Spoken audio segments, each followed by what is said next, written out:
लोकसभा निवडणूक, प्रचार सभा, प्रत्यक्षात मतदान प्रक्रिया आणि निकाल या सर्व प्रक्रियांकडे जाणीवपूर्वक पाहिल्यास यात एक समान धागा आपल्याला आढळतो, तो म्हणजे महिला मतदार।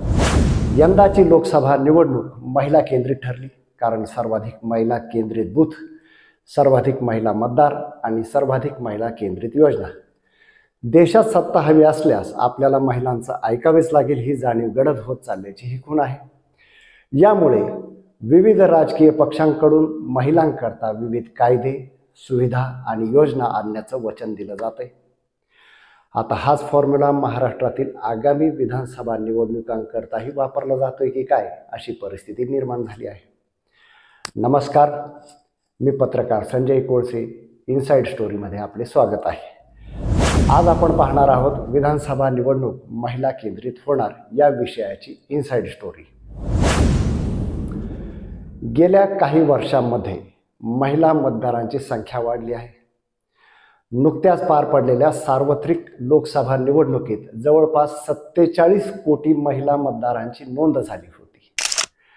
पुरुषांच्या तुलनेत ही संख्या अधिक होती, तर मतदान केलेल्या महिला उमेदवारांची ही संख्या पुरुषांपेक्षा जास्त होती। म्हणजे देशाचं भवितव्य महिलांनी सर्वाधिक ठरवलं। त्यामुळे महिला मतदारांना आकर्षित करण्याकरता केंद्रीय पातळीवर बरेच प्रयत्न झाले। आता हाच कित्ता राज्य पातळीवरही गिरवला जाणार आहे। राज्यातील महिला मतदारांना गोंजारण्याचा प्रयत्न केला जाण्याची शक्यता आहे। त्यासाठी आश्वासनांच्या खैराती वाटून विविध प्रलोभनही दाखवली जातील। ही महिला मतदारांची ताकद आहे आणि ही एक सकारात्मक बाबही म्हणावी लागेल। राज्याचे उपमुख्यमंत्री आणि राज्याचे अर्थमंत्री असलेले अजित पवार यांनी राज्याचे आर्थिक पाहणी अहवाल सादर केला। त्यानुसार त्यांनी अनेक महिला केंद्रित योजना कार्यान्वित करणार असल्याचे सूचित केले। मुख्यमंत्री माझी लाडकी बहीण योजना, अन्नपूर्णा योजना, महिलांना मोफत ई-रिक्षा आणि मोफत उच्च शिक्षण आदी योजना महिलांसाठी अत्यंत महत्त्वाच्या आणि दिलासादायक आहे। पण या योजनांची पेरणी आत्ताच का व्हावी, असाही प्रश्न अधोरेखित होतोय। महिला उमेदवारांच्या हाती सत्ताधाऱ्यांची दोरी आहे। चूल आणि मूलच्या पलीकडे जाऊन महिलांना विविध क्षेत्रात मदत केल्यास त्यांना आपल्याकडे आकर्षित करता येईल, ही परिस्थिती आहे। केवळ राशन मोफत देऊन चालणार नाही, तर हाती रोजगारही हवा म्हणून सरकार प्रयत्न करते।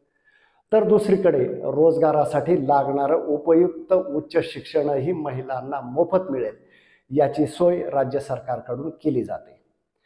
सरकारने यंदाच्या आर्थिक पाहणी अहवालातून घोषित केलेल्या योजनांकडे लक्ष दिल्यास असं जाणवतं की सरकारने मतदानासाठी पात्र असलेल्या महिलांनाच यंदा लक्ष केले। म्हणजे 21 ते 65 वयोगटातील महिलांना दरमहा पैसे देणे, उच्च शिक्षणासाठी ज्यांचं वय अर्थात 18 पेक्षा अधिकच असतं सहाय्य करणं, रोजगारासाठी रिक्षा उपलब्ध करून देणं, स्टार्टअप योजनांना मदत करणं आदी योजना या मतदारांना आकर्षित करण्यासाठी आहेत, हे सिद्ध होते। राज्यातील महिलांना बसमध्ये प्रवासाकरता अर्धे तिकीट यापूर्वीच राज्य शासनाने सुरू केलेले आहे।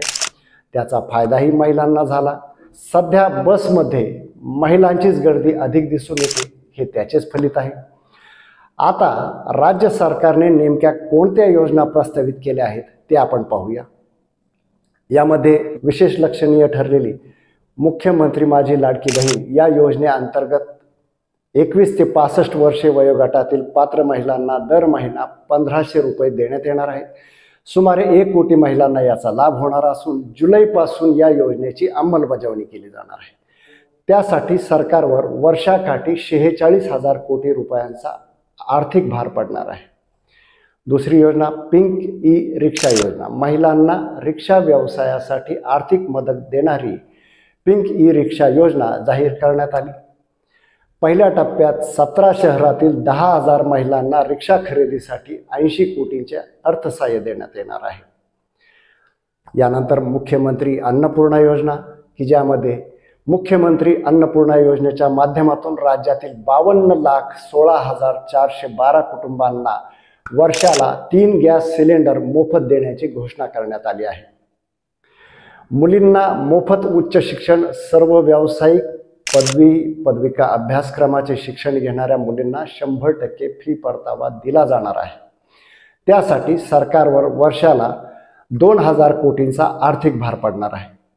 याचा लाभ 2,05,000 मुलींना होणार असला तरी या योजनेत कुटुंबाच्या वार्षिक 8 लाख उत्पन्नाच्या अटीमुळे लाखो विद्यार्थिनी या योजनेपासून वंचित राहण्याची शक्यता आहे.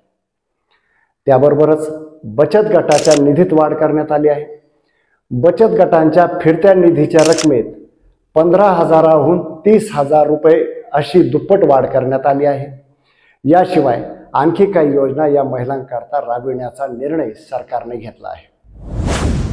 राज्यातील महिलांना प्राधान्य देत नव्या जुन्या योजनांचा मेळ यंदाच्या अर्थसंकल्पाच्या निमित्ताने घालण्यात आला आहे. राज्यातील महिला आणि मुलींना सामाजिक, प्रशासकीय आणि राजकीय क्षेत्रात समान हक्क व दर्जा प्राप्त होण्यासाठी पोषण आहार, स्वास्थ्य, शिक्षण, उद्योजकता तसेच कौशल्य विकास आणि रोजगारासाठी विविध योजनांची घोषणा करत त्या प्रभावीपणे राबविण्याची ग्वाहीही अजित पवार यांनी दिली. पण ही ग्वाही केवळ महिला मतदारांना लक्ष्य करून दिली आहे हेही यातून तितकं स्पष्ट होत आहे. गेल्या अनेक दशकांपासून महिला केंद्रित योजना येत आहेत. या महिला केंद्रित योजनांचा महिलांना सर्व स्तरावर फायदाही होत असतो. राज्य सरकारने नव्याने जाहीर केलेल्या या योजना वरवर पाहता महिलांच्या सक्षमीकरणाकरता अत्यंत महत्त्वाच्या आहेत. त्यामुळे या तात्काळ कार्यान्वित झाल्या तर महिलांना याचा चांगलाच फायदा होईल. पण केवळ निवडणुकीपुरता बीज रोवून नंतर झाडाला पाणी घालायला तेवढंच सरकारने विसरू नये इतकंच यातून सांगायचं आहे. आपल्याला याबद्दल काय वाटते हे कमेंट बॉक्समध्ये लिहा. आपल्याला ही आमची इनसाईड स्टोरी आवडली असल्यास आमच्या इनसाईड स्टोरी या चॅनलला नक्की सबस्क्राईब करा, लाईक, कमेंट करा आणि शेअर करा. धन्यवाद.